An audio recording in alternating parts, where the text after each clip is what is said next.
Olá, vamos para o comentário semanal de 28 de maio. Vamos verificar o que tivemos de fatos técnicos na semana e o que devemos observar para a semana que vem em alguns ativos.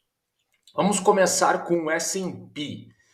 O S&P estava esticado no curtíssimo prazo, deu uma corrigida, nada fora do normal e ainda dentro dessa tendência que está sendo construída de baixa de maior prazo. Vamos ver aonde, né, são os pontos que a gente precisa identificar para a semana que vem. Primeiro ponto aqui pelo gráfico semanal, se vai fechar a semana que vem respeitando a nuvem de Shimoku que acabou de ser rompida. Fechou ali testando o limite da nuvem.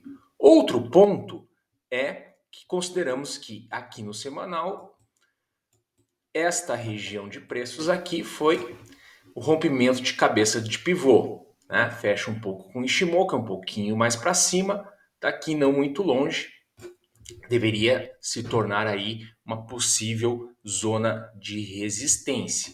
Vamos verificar se realmente vai funcionar desta forma ou não.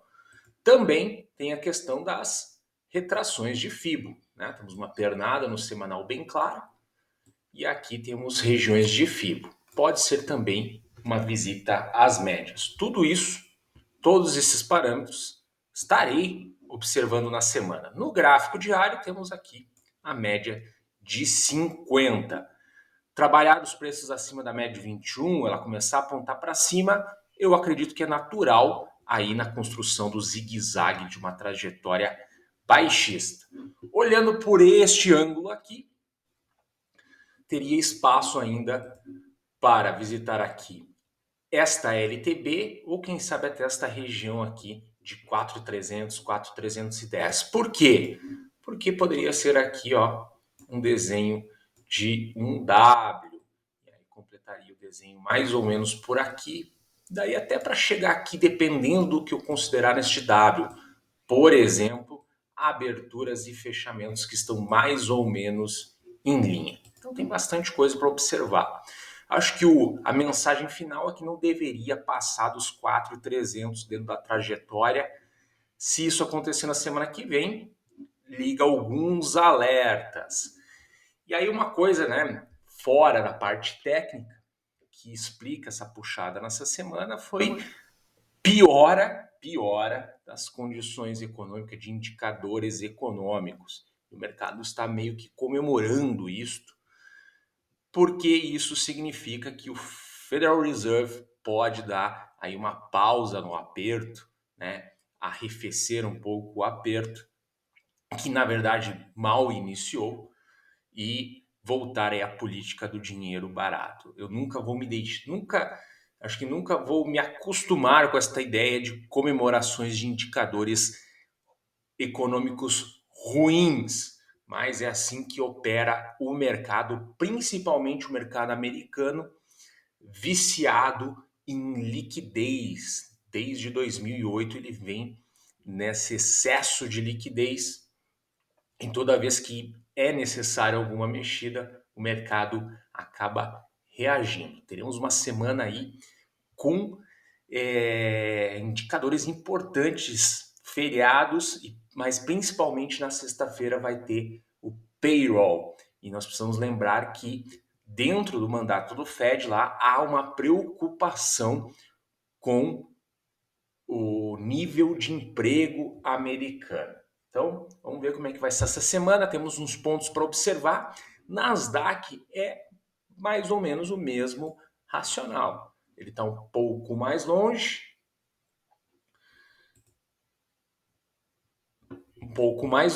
mas é mais ou menos o mesmo racional. Deixa eu ajustar aqui o meu FIBO, né? A projeção deu bem bacana aqui, ele cumpriu bem certinho a projeção que tínhamos, já dá até para desconsiderar ela, a não ser se vai conseguir chegar lá no final.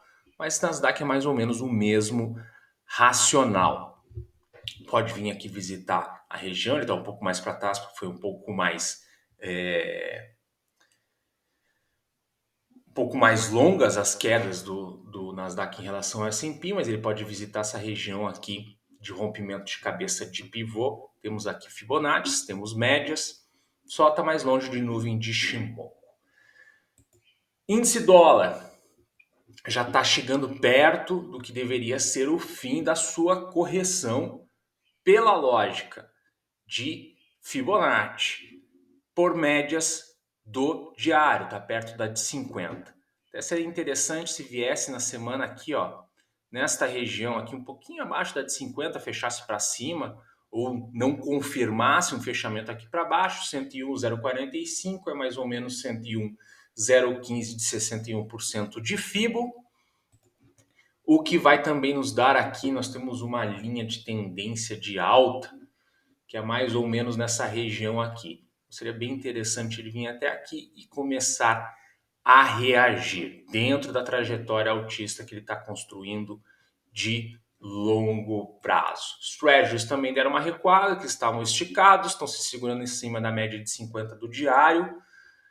Pela média, deveria começar a dar uma reagida a partir daí. Podemos dar um ajuste aqui em FIBO, está muito próximo aqui de 61% de FIBO, e a gente lembra aqui que 2,7%, tá? Essa região onde ele está parando é um suporte aí interessante, né? Poderia cair um pouquinho para fechar para cima, até fazendo um pullbackzinho em cima do canal de baixa que ele rompeu para voltar a subir dentro da sua trajetória. Já está também, vejo, né, que já está mais perto do final da correção de curtíssimo prazo.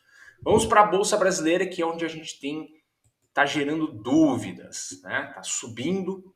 Eu fiz alguns ajustes em Fibonacci. Meu Fibonacci inicial estava aqui. Aqui é a projeção. Deixa eu deixar a projeção de lado aqui, pegar o Fibo. Estava aqui, né? Tinha o gap, depois aqui. Aqui está até batendo certinho, ó, praticamente 78%. Ou aqui, ou aqui, ou aqui. Por enquanto, vamos manter aqui. Quando a gente tem uma pernada assim tão contundente para baixo com gap, a gente não tem às vezes muita certeza exatamente do qual pernada que está sendo jogada. E eu acredito, pela minha experiência, que a gente pode fazer sim ajustes de FIBO, né? Não para tentar encaixar dentro da nossa visão, mas a gente pode fazer alguns ajustes aqui para tentar encontrar o jogo que está sendo jogado.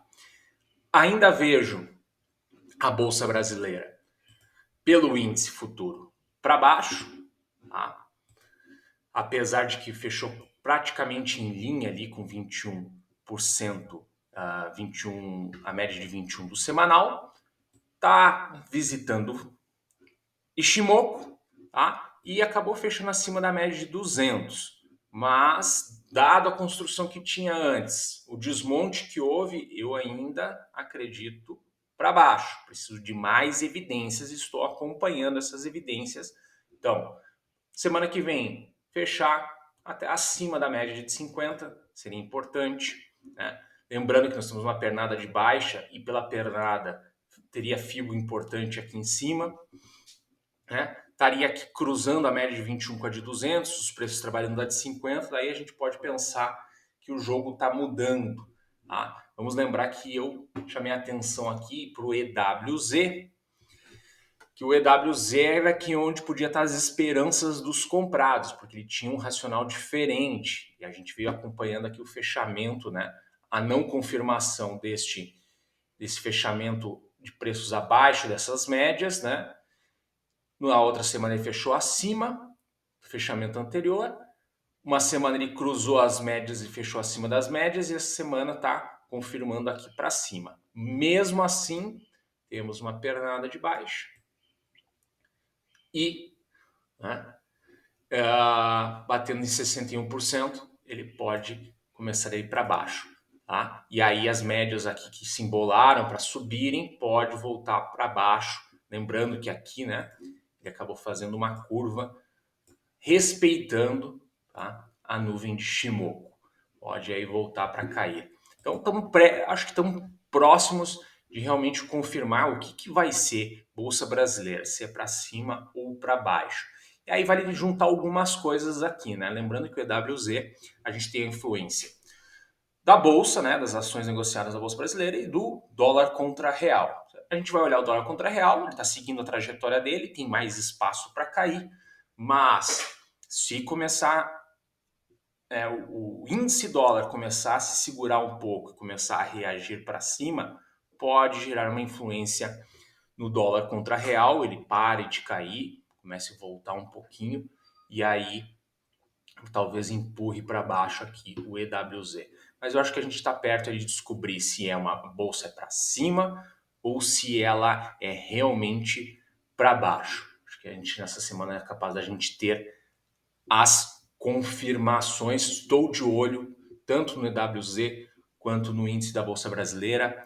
Ainda olha a Bolsa Brasileira para baixo, mas isso pode estar mudando e o jogo que está sendo jogado pode ser o do EWZ. Dólar contra real. Pernadona para baixo, né? Veio a 50% de FIBO, nem né, fez aqui um retorno em cima da média de 21, está indo para baixo para completar o desenho. Onde é que pode ser esse desenho? Este desenho jogaria aqui a projeção primeira lá nos 4.531, estaria aí abaixo dos últimos fundos, ok? Esse é o desenho completo. Aí vem aquele racional ali que a gente está vendo de WZ, né? Se ele continuar caindo, o EWZ vai ser de alta, o índice da Bolsa Brasileira é capaz de subir também, e aí a gente vai ter uma resposta para nossas perguntas. Se cair, né, e aí o dólar não completar o desenho, ou se atrasar para completar o desenho, porque a gente tem uma pernada bem contundente para baixo, ele pode dar uma respirada para depois cair, mas uma puxada aqui para cima, tá? Eu não vejo como um grande problema. Na verdade, eu vejo como uma mudança de cenário. Eu acredito que quando houve esta pernada, por mais que era uma necessidade corretiva, estava havendo uma mudança de cenário, né? Foi o período aí que realmente o S&P caiu e aí começou o índice dólar subiu bastante, os treasuries subiram bastante, que era o cenário do seguinte: os juros vão subir porque precisa se combater a inflação. Houve alívio nos últimos tempos, né, que casa com os fatos técnicos, mas também houve aí uma esperança, né, ou parte do mercado que está apostando nessa esperança começou a ganhar força suas narrativas de que não iria tão longe esse aperto monetário para não colocar aí a economia numa recessão. Acredito que vai ficar aí bastante tempo ainda nesses fortalecimentos ou nessas confirmações de narrativas aí, o mercado reagindo a cada indicador econômico, faz parte aí do jogo. Quero desejar uma boa semana, lembrando, segunda-feira tem feriado nos Estados Unidos, vai ter feriado também acho que na sexta ou na quinta em alguns outros países, inclusive China, e há também payroll na sexta-feira aí, que vai ser o ponto alto da semana que vem. Um grande abraço.